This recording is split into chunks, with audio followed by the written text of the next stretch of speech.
এই গণমুক্তি জোটের মুখপাত্র।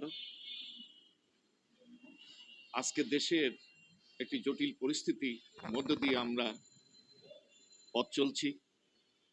বিভিন্ন রকমের গুজব আমাদেরকে প্রভাবিত করছে। নানান সংকট, রাজনৈতিক সংকট এবং জনজীবনের নানান সংকট আমাদেরকে বিভ্রান্ত করছে অনেককে।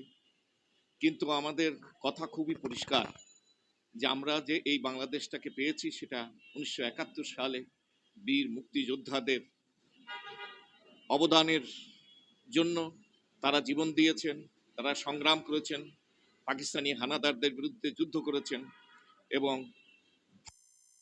মুক্তিযোদ্ধা এবং সহযোগীদের নিয়ে পুরো জাতি সেই 1971 সালে স্বাধীনতা লাভ করেছে।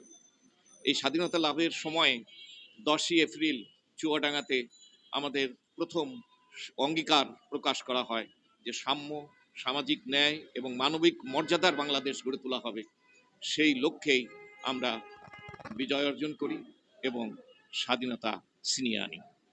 আজকে আমাদের দেশের মানুষের কাছে আমাদের একটি বিষয়, একটি কথাই বলার, সেটা হলো যে আসুন আমরা সেই স্বাধীনতার যে অঙ্গীকার, সেই অঙ্গীকার পূরণের লক্ষ্যে আমরা সকলে দেশপ্রেমিক মানুষ, ভালো মানুষেরা আমরা একত্রিত হই এবং একটি বিকল্প রাজনৈতিক শক্তি গড়ে তুলে মানুষের মুক্তির ব্যবস্থা করি। অর্থনৈতিক মুক্তি, রাজনৈতিক মুক্তি, সামাজিক মুক্তি এবং ন্যায় বিচার আমরা নিশ্চিত করি। এটাই আমাদের কাছে, জাতির কাছে আজকে আহ্বান এবং এই শ্রদ্ধা নিবেদনের মধ্যে আমরা সেই প্রতিজ্ঞাই করছি। ধন্যবাদ।